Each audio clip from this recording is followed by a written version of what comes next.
It's time for us to break bread. And I've titled this short devotion here, consider it's just an encouragement. I've titled it "You Are an Overcomer." And what I'm trying to tell you is that, it's not like you're becoming an overcomer. Apana, you are already an overcomer. Like whatever it is you face, you have to know that it shall come to an end. And the outcome is already predicted. And the outcome is in favor of you. So this hashtag Team Worship Wednesday, I just want to encourage us. We are live on Facebook. Let me know if you're listening or you're watching there. Mbeka sauti kofiti, mbisho iko poa. So that if there's anything we can change or chap rekebisha here, I get to do that. And also, I'm receiving your prayer requests, so keep bringing them in. Send them via WhatsApp 0717 400 555, or you can also use 20933. And I'm sharing from 1 Corinthians chapter 13. 1 Corinthians chapter 10, verse 13. I think I'll edit that, but 1 Corinthians chapter 10, verse 13. And a quick check up of 1 Corinthians chapter 10. It talks about warnings from Israel's history. Like the history of Israel is mentioned here. It starts by saying, "For I do not want you to be ignorant of the fact, brothers and sisters, that our ancestors were all under the cloud, and that they all passed through the sea. They were all baptized into Moses in the cloud and in the sea. They all ate the same spiritual food and drank the same spiritual drink, for they drank from the spiritual rock that accompanied them, and that rock was Christ. Nevertheless, God was not pleased with most of them. Their bodies were scattered in the wilderness." So by reminding us that the same God we are worshipping today, the same God this church of Corinth was worshipping is the same God, the ancestors, were worshipping. And it says, "And drank the same spiritual drink, for they drank from the spiritual rock that accompanied them." And now, talking about the mistakes they did, now these things occurred as examples to keep us from setting our hearts on evil things as they did. "Do not be idolaters, as some of them were. As it's written, the people sat down to eat and drink and got up to indulge in revelry. We should not commit sexual immorality, as some of them did. And in one day, 23,000 of them died. We should not test Christ, as some of them did, and were killed by snakes. And do not grumble, as some of them did, and were killed by the destroying angels." These things happened to them as examples and were written down as warnings for us, on whom the culmination of the ages has come. So if you think you are standing firm, be careful that you do not fall. So if you think that you are standing firm, be careful that you do not fall. And this is where I'm sharing from verse 13. "No temptation has overtaken you, except what is common to mankind. And God is faithful. He will not let you be tempted beyond what you can bear. But when you are tempted, He will also provide a way out so that you can enjoy it." That is the word of God. He says, "No temptation has overtaken you except what is common to mankind, and God is faithful. He will not let you be tempted beyond what you can bear." That is point number one. Number one is that no temptation, whatever you are going through right now, looking at history, you are not the first one to go through it.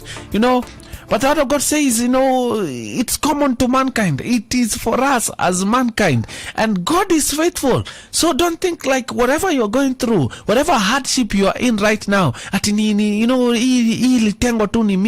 you might, of course, we feel the pain personally, individually, we feel the weight individually, but whatever it is, trust me, it is not new to mankind. So ingekuwa ni kitu yenye Simba ndio wanapitia ama sijui tungekuwa na story mob sana. But believe me, no temptation has overtaken you except what is common to mankind. There's nothing that is coming your way. Hata hiyo kufungiwa nyumba, it's common to mankind.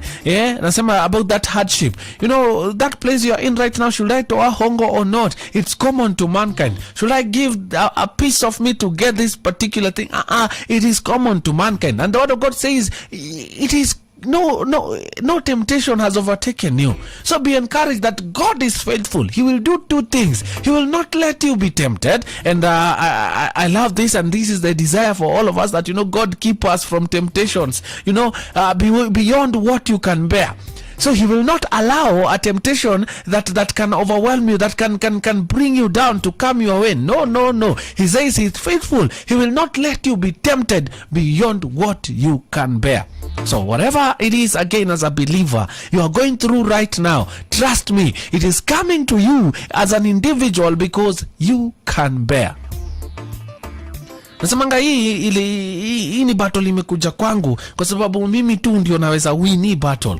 That is one thing we need to believe even as we are doing life. You know that he will not let you be tempted beyond what you can bear. And number 2, but when you are tempted,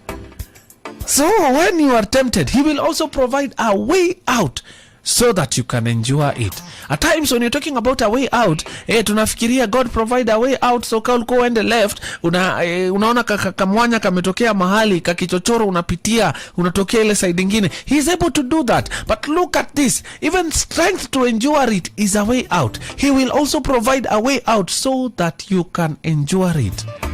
That's why I've said you are an overcomer. As children of God, we are overcomers.